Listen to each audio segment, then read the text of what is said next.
Good morning to all of you. मैं कौशल सिंह एक बार फिर भारत के राष्ट्रीय उद्यान एवं अभ्यारण्य का ये वीडियो लाया हूँ। इसमें जितने भी प्रीवियस ईयर में जो पूछे गए क्वेश्चन हैं वो हैं, और आगामी संभावित एग्ज़ाम जो होंगे उनमें भी ये प्रश्न मिलेंगे। मोस्ट इम्पोर्टेंटली वीडियो है, इसमें भारत के राष्ट्रीय उद्यान और अभ्यारण्य पढ़े जाएंगे। क्रम से बताऊंगा, तो चलते हैं सीधे वीडियो की तरफ। आप वीडियो को ज़्यादा से ज़्यादा शेयर और चैनल को सब्सक्राइब करें। क्वेश्चन बनता है, भारत में वन्यजीव संरक्षण अधिनियम कब लागू हुआ था? तो ये लागू हुआ था 1972 में, और 1972 में हुआ। इसके तहत ही बहुत से वन्यजीव अभ्यारण्य को राष्ट्रीय उद्यान बनाया गया। क्वेश्चन पूछता है, भारतीय वन्यजीव बोर्ड का अध्यक्ष कौन होता है? तो अध्यक्ष होते हैं प्रधानमंत्री, और अभी वर्तमान में कौन है? नरेंद्र दामोदर दास मोदी। इनसे भी क्वेश्चन पूछते हैं कि जो मोदी हैं इनकी पुस्तक का नाम क्या है? तो एग्जाम वॉरियर्स। और एक पुस्तक और है इनकी जिसका नाम है ज्योति पुंज। एक क्वेश्चन और बनता है दोस्तों यहाँ से कि नीति आयोग जो चला है, नीति आयोग, इसके अध्यक्ष भी कौन होते हैं? तो पीएम होते हैं, प्रधानमंत्री होते हैं। भारत का सबसे बड़ा राष्ट्रीय उद्यान जम्मू कश्मीर में है। ये लेह जनपद पर है। कहाँ है? लेह जनपद पर है, और इसका नाम है हिमिस राष्ट्रीय उद्यान। कौन सा राष्ट्रीय उद्यान? हिमिस राष्ट्रीय उद्यान। ये भारत का सबसे बड़ा राष्ट्रीय उद्यान है, और लेह भारत का सबसे शुष्कतम स्थान है। सबसे अधिक वर्षा कहाँ होती है? तो मेघालय में होती है, मानसिंह राम मेघालय। अब पूछता है क्वेश्चन कि भारत का सबसे छोटा राष्ट्रीय उद्यान कौन सा है? तो भारत का सबसे छोटा राष्ट्रीय उद्यान साउथ बेटन, ये अंडमान निकोबार द्वीप समूह में है। और ये क्वेश्चन यहाँ से और बनता है, अंडमान निकोबार द्वीप समूह में कौन सी जनजाति पाई जाती है? तो ये जनजाति पाई जाती है, सोम्पेन जनजाति पाई जाती है। बहुत ही फेमस जनजाति है। भारत का सबसे बड़ा बाघ अभ्यारण्य श्रीशैलम आंध्र प्रदेश में नागार्जुन है। सबसे बड़ा बाघ अभ्यारण्य ये याद रखना। सबसे छोटा बाघ अभ्यारण्य ये पेंच महाराष्ट्र में। अब पूछता है कि देश में लगभग कुल कितने राष्ट्रीय उद्यान हैं? तो देश में लगभग 105 राष्ट्रीय उद्यान हैं, और सबसे अधिक जो राष्ट्रीय उद्यान हैं वो मध्य प्रदेश में है। मध्य प्रदेश को टाइगर स्टेट या हृदय प्रदेश या फिर सोया स्टेट भी कहा जाता है। देश में सबसे अधिक वन्य जीव अभ्यारण्य कहाँ है? ये अंडमान निकोबार द्वीप समूह में है। संख्या इनकी 94 है, 94। ये भी याद रखना। जनजाति के बारे में मैं बता चुका हूँ। इसकी राजधानी पोर्ट ब्लेयर है। बात करते हैं भारत का सबसे पहला राष्ट्रीय उद्यान ये था, ये क्या था? तो जिम कॉर्बेट था, उत्तराखंड में था। कौन सा? Jim Corbett. अब जिम कॉर्बेट का पुराना नाम भी पूछ लेता है, तो यहाँ से पूरे जितने उत्तराखंड के राष्ट्रीय उद्यान हैं उनको प्रोवाइड करूंगा। तो भारत का पहला राष्ट्रीय उद्यान हो गया जिम कॉर्बेट राष्ट्रीय उद्यान, उत्तराखंड। इसकी स्थापना कब हुई थी? इसकी स्थापना हुई थी 1936 में। 1936 में इसकी स्थापना हुई। इसका पुराना नाम हेली नेशनल पार्क। क्या नाम था? ये याद रखना, पूछा गया, हेली नेशनल पार्क। इससे पहले इसका नाम, हेली से भी पहले इसका नाम रामगंगा नेशनल पार्क था। रामगंगा क्यों रखा गया? क्योंकि यहाँ पे एक नदी थी जिसका नाम है रामगंगा, और रामगंगा नदी इसके बीचों बीच से निकलती है। रामगंगा नदी इसके बीचों बीच से निकलती है। अब क्वेश्चन बनता है कि इस 1957 में एक प्रकृति प्रेमी थी, इनका नाम था जिम कॉर्बेट। तो इन्हीं के नाम से इसका नाम जिम कॉर्बेट राष्ट्रीय उद्यान रखा गया। सबसे पहले 1 नवंबर 1973 को भारत का पहला बाघ संरक्षण केंद्र जिम कॉर्बेट राष्ट्रीय उद्यान बना। क्योंकि आपको पता होगा 1973 में एक प्रोजेक्ट चला था जिसका नाम था टाइगर प्रोजेक्ट। ये चलाया गया। ये राजस्थान के निवासी कैलाश श्रृंखला जोधपुर के निवासी थे। इनके नेतृत्व में ये टाइगर प्रोजेक्ट चला। उस टाइम भारत की पीएम जो थी इंदिरा गांधी थी। इनकी समाधि पूछ लेता है शक्ति स्थल, और इंदिरा गांधी राष्ट्रीय अंतर्राष्ट्रीय हवाई अड्डा मैंने बता दिया, भारत का सबसे बड़ा हवाई अड्डा था, ये दिल्ली में था।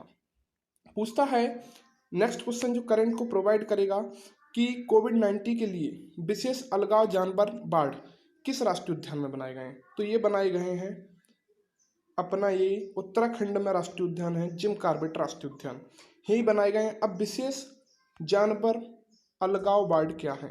तो इसके बारे में चर्चा करते हैं थोड़ा। तो ये हैं जानवरों के लिए, अलग अलग जानवरों के लिए अलग अलग वार्ड बनाए गए। क्यों बनाए गए हैं?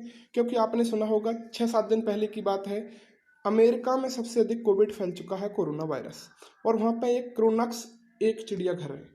यहाँ पर क्या हुआ है, एक बाघिन को पॉजिटिव देखा गया है। एक बाघिन को पॉजिटिव देखा गया है तो क्या है, जानवरों में ये कोविड फैलने लगा है। इस तरह यह भारत सरकार ने यहाँ अलग जानवर वार्ड बनाया है। पूछता है टास्क फोर्स का संबंध किससे है? तो टास्क फोर्स का संबंध टाइगर प्रोजेक्ट से। क्वेश्चन पूछता है भारत सरकार ने टाइगर ईयर कब घोषित किया? तो टाइगर ईयर जो भारत सरकार ने घोषित किया 2010 में घोषित किया था। एनिमल प्लेनेट एक सर्वे के अनुसार विश्व का सबसे पसंदीदा जानवर, तो ये टाइगर है। अब टाइगर का वैज्ञानिक नाम तो पैंथेरा टाइग्रिस है। क्या नाम है? पैंथेरा टाइग्रिस है। अब अंतर्राष्ट्रीय बाघ दिवस इंटरनेशनल टाइगर डे कब मनाया जाता है? तो ये याद रखना 29 जुलाई को 29 जुलाई को मनाया जाता है, टाइगर दिवस मनाया जाता है। बात की जाए सबसे अधिक टाइगर अभी वर्तमान में कहाँ देखे गए, तो सबसे अधिक टाइगर स्टेट मध्य प्रदेश को कहा जाता है। सबसे अधिक बाघ यहीं मिले हैं, इससे पहले कर्नाटक था। बात की जाए उत्तराखंड का दूसरा राष्ट्रीय पार्क, तो नंदा देवी राष्ट्रीय उद्यान है। यह चमोली में है, और आपसे चमोली से एक क्वेश्चन और पूछता है फूलों की घाटी, तो ये फूलों की घाटी राष्ट्रीय उद्यान है, ये भी चमोली में ही है, ये भी चमोली में ही है। पूछता है कि उत्तराखंड की सबसे ऊंची चोटी, तो ये नंदा देवी राष्ट्रीय उद्यान है, नंदा देवी है वो उत्तराखंड की सबसे ऊंची चोटी है। 1988 में इसे यूनेस्को में शामिल कर लिया गया। फूलों की घाटी किसे कहा जाता है? चमोली को कहा जाता है। और चमोली से एक आंदोलन हुआ था आपका चिपको आंदोलन, ये पर्यावरण आंदोलन था। चिपको आंदोलन सुंदरलाल बहुगुणा के नेतृत्व में हुआ था। फूलों की घाटी राष्ट्रीय उद्यान ये उत्तराखंड में है, चमोली में। यहाँ पर एक व्यक्ति थे फ्रैंक सिडनी स्मिथ, इन्होंने यहाँ पे एक पुस्तक लिखी थी वैली ऑफ फ्लावर, फूलों की घाटी, ये पुस्तक याद रखना। और इन्होंने इस पुस्तक में 250 फूलों की प्रजातियां बताई। 2005 में इसे यूनेस्को विश्व धरोहर में शामिल कर लिया गया। प्रसिद्ध जोशी मठ है, कौन सा मठ? जोशी मठ, ये यहीं पे स्थित है, इसका मुख्य द्वार है। बात की जाए उत्तराखंड का चौथा राष्ट्रीय उद्यान राजाजी नेशनल पार्क है, ये देहरादून में है। और देहरादून में है तो ये उत्तराखंड की राजधानी है। और राष्ट्रीय वन अनुसंधान केंद्र पूछता है तो ये भी देहरादून में है। इसका नाम श्री राजगोपालचारी, इनको सभी लोग जानते होंगे, चक्रवर्ती राजगोपालचारी। ये स्वतंत्र भारत के प्रथम और अंतिम भारतीय गवर्नर जनरल थे। इनका उपनाम जो है वो राजा जी है, और राजा जी के ही नाम पर इसका नाम राजा जी नेशनल पार्क रख दिया गया। उत्तराखंड का 5वां राष्ट्रीय उद्यान है, ये गंगोत्री राष्ट्रीय उद्यान है। और गंगोत्री राष्ट्रीय उद्यान कहाँ है? उत्तराखंड में, ये पूछ लेता है। तो गंगा का उद्गम हम जानते हैं कहाँ से हुआ, गंगोत्री से, गोमुख से। बात की जाए अगला राज्य जो हमारा है, क्रम से पढ़ेंगे राज्य वाई राज्य राष्ट्रीय उद्यान, रणथंभौर राष्ट्रीय उद्यान। ये रणथंभौर राष्ट्रीय उद्यान है, ये राजस्थान राज्य का प्रथम राष्ट्रीय उद्यान है, सवाई माधोपुर जिले में स्थित है। वर्तमान नाम इसका राजीव गांधी राष्ट्रीय उद्यान है। ये भारत के सबसे युवा प्रधानमंत्री थे, राजीव गांधी राष्ट्रीय उद्यान रखा गया है। और राजीव गांधी की समाधि स्थल वीरभूमि है। क्वेश्चन पूछता है लैंड ऑफ टाइगर किसे कहा जाता है? तो रणथंभौर राष्ट्रीय उद्यान को लैंड ऑफ टाइगर कहा जाता है। अब यहाँ से ये क्वेश्चन बहुत मजेदार क्वेश्चन है। यहाँ एक बाघिन है, इसका नाम है मछली। क्या नाम है? मछली। और इस बाघिन को ब्रिटेन की ट्रैवलर ऑपरेटर टाइगर्स ने लाइफ टाइम अचीवमेंट पुरस्कार दिया है। कौन सा पुरस्कार दिया है? लाइफ टाइम अचीवमेंट पुरस्कार दिया है। बाघिन का नाम याद रखना, मछली। बात की जाए उत्तराखंड का दूसरा राष्ट्रीय उद्यान, तो केवलादेव राष्ट्रीय उद्यान है। और केवलादेव राष्ट्रीय उद्यान जो है वो कहाँ है? तो वो भरतपुर में है। तो इससे पहले इसका नाम क्या था? भरतपुर पक्षी विहार था। अब पक्षी विहार है तो आपको एक चीज़ याद आ रही होगी, ये किसके लिए फेमस होगा? तो ये पक्षियों के लिए फेमस है, और ये प्रवासी पक्षियों के लिए फेमस। प्रवासी मतलब दूर से आने वाले, दूसरे प्रदेश से आने वाले। साइबेरिया के सारस यहाँ पे बहुत ही फेमस हैं। साइबेरियन सारस पूछ लेता है किस राष्ट्रीय उद्यान में? आंसर होता है केवलादेव राष्ट्रीय उद्यान में, ये भरतपुर में है। अब पूछता है कि पक्षियों का स्वर्ग किसे कहा जाता है? तो पक्षियों का स्वर्ग कहा जाता है केवलादेवी राष्ट्रीय उद्यान को। और पूछता है अजान बांध कहाँ है, तो केवला देव राष्ट्रीय उद्यान है, उसके बीचों बीच ये अजान बांध है। पाइथन पॉइंटर भी है, ये पाइथन अजगर की प्रजाति है, पाइथन बेसेला अजगर होता है, ये पॉइंटर भी केवला देव राष्ट्रीय उद्यान में है। अब ये पक्षियों के लिए पक्षियों का स्वर्ग कहलाता है। तो भारत के प्रसिद्ध पक्षी वैज्ञानिक डॉक्टर सलीम अली ने पक्षियों पर अपनी एक पुस्तक लिखी जिसका नाम था स्पीच, वो यहीं पर लिखी थी केवला देव राष्ट्रीय उद्यान में। बर्ड सेंचुरी के नाम से इसे जाना जाता है। किसके नाम से? बर्ड, बर्ड मतलब पक्षियों के लिए, सेंचुरी के नाम से इसे जाना जाता है। 1985 में इसे यूनेस्को विश्व धरोहर में शामिल कर लिया गया। एक क्वेश्चन और पूछता, आपने वायरस जो चल रहा है, अभी आप कोविड-19 पढ़ रहे होंगे, एक वायरस और है बर्ड फ्लू, तो इसको पूछ लेता है H5N1, ये बर्ड फ्लू किससे होता है? तो ये पक्षियों से होने वाला वायरस है।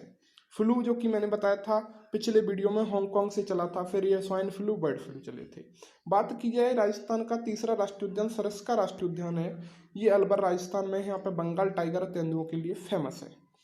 अगला राष्ट्रीय उद्यान है मरुभूमि राष्ट्रीय उद्यान, ये जैसलमेर में है। कहाँ पे है? जैसलमेर। ये राजस्थान का सबसे बड़ा जिला है क्षेत्रफल की दृष्टि से, और यहाँ पर प्रसिद्ध थार मरुस्थल है, जो कि भारत का सबसे बड़ा मरुस्थल है थार। विश्व का पूछता है तो आपको आंसर देना होता है सहारा राष्ट्रीय उद्यान, सहारा रेगिस्तान। और भारत का पूछता है तो थार मरुस्थल। ये भी पूछ लेता है कि गोबी मरुस्थल कहाँ है, मरुस्थल से भी बहुत क्वेश्चन बनते हैं, तो मंगोलिया में है। बात की जाए मरुभूमि राष्ट्रीय उद्यान, ये किसके लिए फेमस है? तो ये काला हिरण के लिए फेमस है। किसके लिए फेमस है? काला हिरण के लिए। और काले हिरण से आपको एक चीज़ याद आई होगी, प्रसिद्ध बॉलीवुड अभिनेता सलमान खान को जेल हुई थी क्योंकि इसका शिकार किया था उन्होंने। एक मूवीज आई थी हम साथ साथ, शायद कुछ ऐसी थी, उस टाइम इन्हें इसका शिकार किया था इन्होंने और इन्हें सजा सुनाई गई बाद में। अब सजा के लिए प्रमुख कौन थे? तो बिश्नोई समाज इसके लिए प्रमुख थे। पर्यावरण में आप पढ़ते होंगे बिश्नोई आंदोलन, तो यहाँ पे बिश्नोई समाज भी रहता है, और बिश्नोई समाज ने एक आंदोलन भी चलाया है यहाँ पे, जिसको बिश्नोई आंदोलन कहा जाता है। बात की जाए एक अभ्यारण्य है कुंभलगढ़ अभ्यारण्य, ये कुंभलगढ़ अभ्यारण्य। इस अभ्यारण्य की बात की जाए, ये कहाँ है? उदयपुर में। और उदयपुर को व्हाइट सिटी कहा जाता है। क्या कहा जाता है? व्हाइट सिटी कहा जाता है। व्हाइट सिटी इसको कहा जाता है उदयपुर को। जयपुर को पिंक सिटी कहा जाता है, या जयपुर को भारत का पेरिस कहा जाता है, या जयपुर को पूर्व का पेरिस कहा जाता है। तो कुंभलगढ़ अभ्यारण्य जो है वो किसके लिए है? चौसिंगा हिरण के लिए। चौसिंगा बोला तो चार सींग के लिए, चार सींग का हिरण पाया जाता है विश्व में, भारत में कुंभलगढ़ अभ्यारण्य। और कुंभलगढ़ अभ्यारण्य जो है, यहाँ पे राजस्थान की प्रसिद्ध नदी है लूनी, ये अंतस्थलीय नदी है भारत की। लूनी का उद्गम होता है और यह निकलती कहाँ है? गुजरात के कच्छ के रण में। कच्छ के रण में एकमात्र विश्व का जंगली गधा मिलता है। यहीं पे भारत का पश्चिमी बिंदु है, सरक्रीक उपस्थित है। बात की जाए अगला राज्य, तो राज्य जम्मू कश्मीर है, और जम्मू कश्मीर का प्रसिद्ध राष्ट्रीय उद्यान डाचीग्राम राष्ट्रीय उद्यान है। इसका पुराना नाम दचग्राम था। क्या नाम था? दचग्राम था। और दचग्राम इसका नाम क्यों पड़ा था? क्योंकि यहाँ से 10 गांव ने पलायन किया था। 10 गांव, दच मतलब गम मतलब जाना, 10 गांवों को खाली करा के ये दाचीग्राम राष्ट्रीय उद्यान बना था, इसलिए इसका पुराना नाम दचग्राम था। बारहसिंगा यहाँ पर प्रसिद्ध है, जिसको हंगुल कहा जाता है। क्या कहा जाता है? हंगुल। ये जम्मू कश्मीर का राजकीय पशु भी है। यहाँ पर कश्मीरी मृग बहुत प्रसिद्ध है। पूछ लेता है कश्मीरी मृग कहाँ मिलता है? तो दाचीग्राम राष्ट्रीय उद्यान में मिलता है। IUCN एक अंतर्राष्ट्रीय संस्था है, इसके अनुसार, IUCN के अनुसार हंगुल को रेड डाटा बुक में शामिल किया गया है। रेड डाटा बुक क्या होती है?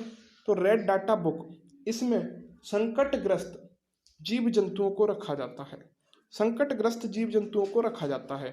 हंगुल अभी बता रहे हैं, इसके अनुसार 160 हंगल जम्मू एंड कश्मीर में शेष बचे हुए हैं। और रेड डाटा बुक में एक क्वेश्चन और बनता है, इसका जो पेज होता है वो किस कलर का होता है? तो ये पिंक कलर का होता है। किस कलर का होता है?